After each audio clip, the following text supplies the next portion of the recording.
கர்த்தருடைய பரிசுத்த நாமத்துக்கு ஸ்தோத்திரம். ஜீவ ஊற்று சேனல்ல இருந்து மறுபடியும் உங்களோடு பேச ஒரு சின்ன செய்தியை கொடுக்க கர்த்தர் கிருபை கொடுத்தார். அவருடைய நாமத்துக்கு ஸ்தோத்திரம். இந்த நிமிஷம் வரையிலும் அவருடைய கிருபை, அவருடைய இரக்கம், அவருடைய பாதுகாப்பு நம்மளோடு கூட இருந்து நம்மை நடத்துகிறது. ஆகவே நாம் அவருடைய சமூகத்தில் வந்திருக்கிற நாம் எப்படிப்பட்ட சூழ்நிலையில் இருக்கிறோம் என்று பார்க்கிறோம். ஒருவர் கிறிஸ்துவுக்குள் இருந்தால் ஒரு புது சிருஷ்டி என்று சொல்லப்பட்டிருக்கிறது. அது மாத்திரமல்ல, நாம் கிறிஸ்துவுக்குள் இருந்தால் கிறிஸ்து மேலானவரை சிந்தித்தது போல நாமும் சிந்திக்க வேண்டும் என்ற வேத வசனம். அப்போஸ்தலர் நடவடிக்கைகள் 7ஆம் அதிகாரம் 56. அதோ வானங்கள் திறந்திருக்கிறதையும் மனுஷகுமாரன் தேவனுடைய வலது வாசத்தில் நிற்கிறதையும் காண்கிறேன் என்றார். அப்பொழுது அவர் உரத்த சத்தமாய் கூக்குரலிட்டு தங்கள் காதுகளை அடைத்துக் கொண்டு ஒருமனப்பட்டு அவன் மேல் பாய்ந்து அவனை நகரத்துக்கு புறம்பே தள்ளி அவனை கல்லறிந்தார்கள். சாட்சிக்காரர் தங்கள் வஸ்திரங்களை கழற்றி சவுல் எனப்பட்ட ஒரு வாலிபனுடைய பாத்திரம் வைத்தார். அப்பொழுது கர்த்தராகிய இயேசுவை என் ஆவியை உம்மிடத்தில் ஒப்பு கொடுக்கிறேன் என்று சேவான் தொழுது கொள்கையில் அவன் கல்லறிந்தார்கள். அல்லேலூயா.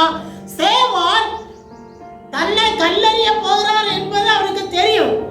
தெரிந்தும் அவன் யாரைத்தான் பார்த்தான்? இயேசுவை பார்த்தான், வானத்தை பார்த்தான், வானத்தில் இயேசு கிறிஸ்துவை பார்த்தான், மேலானவைகளை தேடினான் என்று பார்க்கிறோம். அருமையான தேவனுடைய பிள்ளைகளே, அவன் மேலானவை தேடினபடினால அவன் கல்லறியை பார்க்கவில்லை. தன்னை சுற்றி யார் என்ன பேசுகிறார் என்று அவன் பார்க்கவில்லை. அவன் மேலான இயேசுவை பார்த்தான். அவன் மேலானவை பார்த்தான். வலது வாசத்தில் இருக்கிற இயேசு கிறிஸ்துவை பார்த்தான். அவரை பார்த்தபடினாலே பாடுகள், துன்பங்கள், போராட்டங்கள் அவனுக்கு ஒரு பொருட்டா எண்ணப்படவில்லை. அருமையான தேவனுடைய பிள்ளைகளே, நாம் ஜீவிக்கிற இந்த காலத்திலே நான் இந்த பூமிக்குரிய காரியங்களை பார்ப்போமானால் மேலான இயேசுவை எப்படி பார்க்க முடியும்? இயேசு கிறிஸ்துவின் வல்லமை எப்படி பார்க்க முடியும்? அவருடைய மகிமை எப்படி பார்க்க முடியும்? இங்கே கொலோசியர் எழுதியிருக்கிறது. கொலோசியர் 3:1 சொல்லப்பட்டிருக்கிறது, நீங்கள் கிறிஸ்துவிலிருந்து எழுந்ததுண்டானால் கிறிஸ்துவின் மேலானவைகளை வலது பார்சத்தில் வீற்றிருக்கிற மேலான அங்கே அப்படிதான் பார்க்கிறோம். வலது பார்சத்தில் வீற்றிருக்கிற இயேசுவை பார்க்க வேண்டுமானால் மேலானவரை தேடுங்கள், மேலான இயேசுவை தேடுங்கள். பூமியிலுள்ள பாடுகளை, உபத்திரவங்களையும் போராட்டங்களை எண்ணுவோமானால் மேலானதை பார்க்கவே முடியாது. ஆகவே அருமையான தேவனுடைய பிள்ளைகளே, இந்த வேளையிலே நாம் சிந்திக்க வேண்டிய ஒரு காரியம், ஒரு மனுஷன் மேலான காரியம், பரலோக ராஜ்யத்தை தேட வேண்டும். பூமிக்குள்ள அல்ல, மேலானவனை தேடுங்கள் என்று சொல்லப்பட்டிருக்கிறது.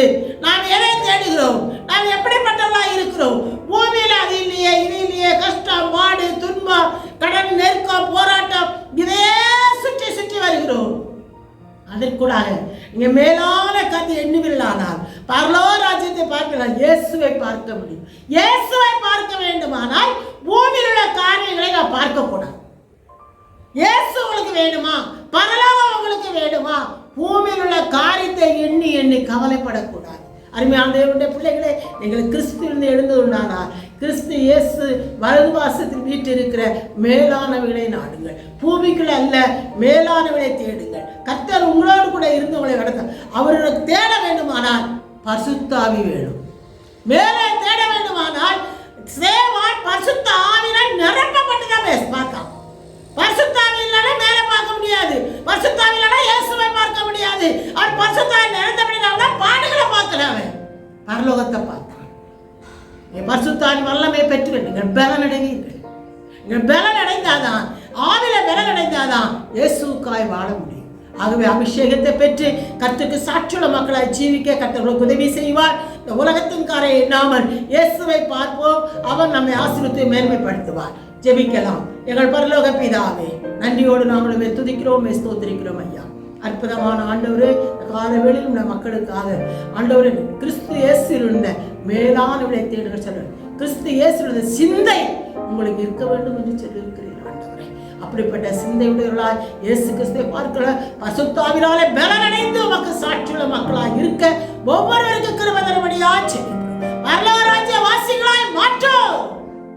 தேவ சித்தம் செய்ய உதவி செய்யும். ஆசீர்வாதம் இயேசுவின் நாமத்தில் ஜெபிக்கிறோம் பிதாவே. ஆமென். Praise the Lord. ஹல்லேலூயா.